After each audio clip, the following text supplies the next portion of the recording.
Well, I said in my first video that I was going to mount my Get Crackin nutcracker to a wooden base, and that's what I've made here.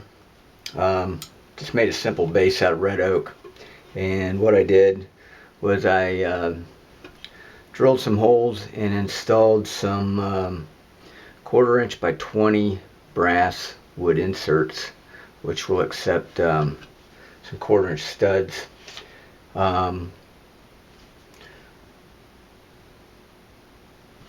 So I can just install these studs.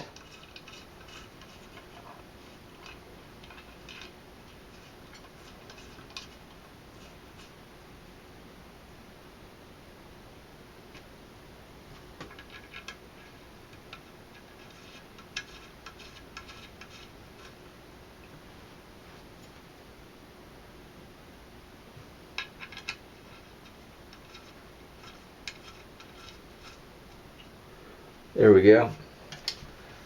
On the nutcracker, I just drilled a 5/16 inch hole in each foot, and then the studs, of course, are a 1/4 inch, so that gave me a little bit of playroom so I wouldn't bind up. I also drilled a 1/4 inch hole here in the handle to hold the breaker bar in place, and I'll talk more about that in a minute. It just goes on here right like this, and I take some wing nuts and secure it down.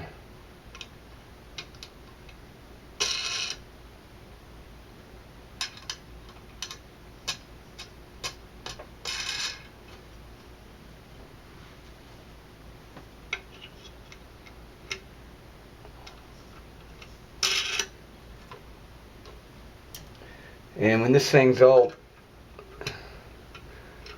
brought down tight with these wing nuts, this becomes an incredibly stable platform. Now what I will do when I crack walnuts is I will clamp it to the table down here with just a regular C-clamp, and it won't go anywhere.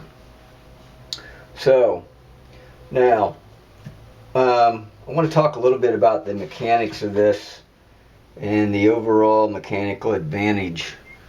I've just got a test nut here that I'm going to put in right there. Without the breaker bar, the effective length of this lever here is 9.5 inches, and this member here, the second lever, this is 1 1/8 inches. So that gives me on this, to this first pivot, gives me a mechanical advantage of 8.4 to 1, which is simply 9.5 divided by 1.125. And the nut, your average nut from this pin back here, this distance here is going to be about 2.5 inches. And the distance from this pin to this pin is 9 7/8 inches. So the mechanical advantage of that is 9.875 divided by 2.5. So that gives this lever here mechanical advantage of 3.95 to 1. Now, since these angles here, this angle here and this angle, since those are not 90 degrees, I had to do some basic vector mechanics and figure out what they would do to the forces acting on this member. And basically what it is, I had to take the cosine of the angles that are formed, which is 20 degrees at the top and 30 degrees at the bottom. So you take the cosine of 20, divide it by the cosine of 30, and that comes up to a multiplier of 1.0851. So because they're not at 90 degree angles, it's giving us about 8.5% more force. So the overall mechanical advantage is equal to 8.4 times 3.95 times 1.0851, giving us a mechanical advantage of 36 to 1. That's without the breaker bar. So that means if you put 10 pounds of force up here in your handle, up here, you're going to get 360 pounds of force at your nut. And most black walnuts are going to take much more force than that. You're probably going to have to put about 20 to 25 pounds of force up here in your handle for black walnuts. So I can understand some of the reviews said it's kind of tough to crack black walnuts. So what I've done is I've taken a 2-foot piece of black pipe and I stripped all the paint off of it. And this is my breaker bar. This is what's going to give me added leverage. And you can see right here, I had to file that down because it wasn't clearing this pin. So I had to remove that material so that it would clear it. So when I put it on, and I want to keep that aligned, so I've got a 1/4-inch cap screw that goes through this hole here and through the handle, and that way it keeps the handle from rotating and keeps this trough that I filed out in line with this pin. So I can just put that 1/4-inch cap screw in there and secure it down.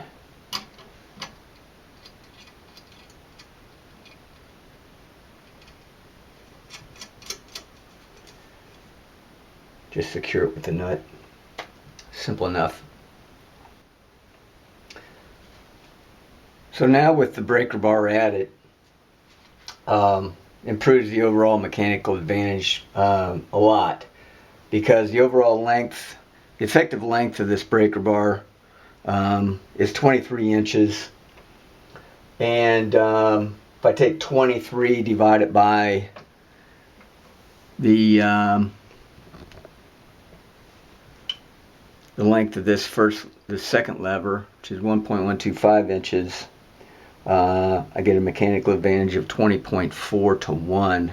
So if I take that value, multiply it by 3.95, which was a mechanical advantage of this last lever, times 1.0851, get an overall mechanical advantage of 87 to 1 with the breaker bar.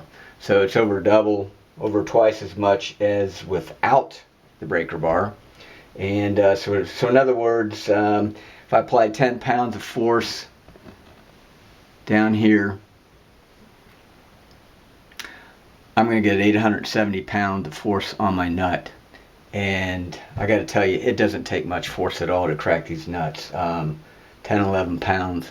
In my next video, I'm going to set this up in a vertical apparatus and suspend weights off of this to show you how little weight it takes to crack a nut.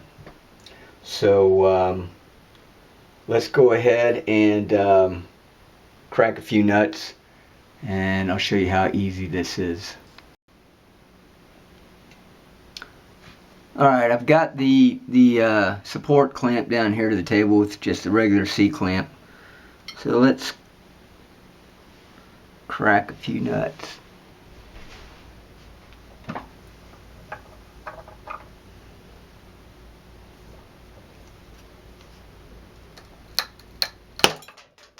Now that one kind of went shot.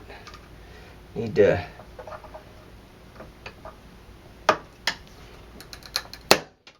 see, there's very little force there needed. Crank these. If you put them in sideways, they'll crack even easier.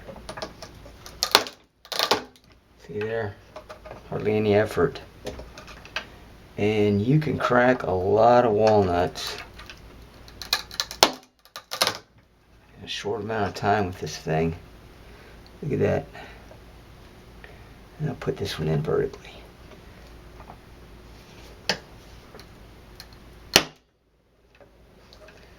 So this is going to work out really well. I'm really happy with this cracker, and it's going to make my life a lot easier, especially since I've got about 3,800 to crack this year. Thanks a lot.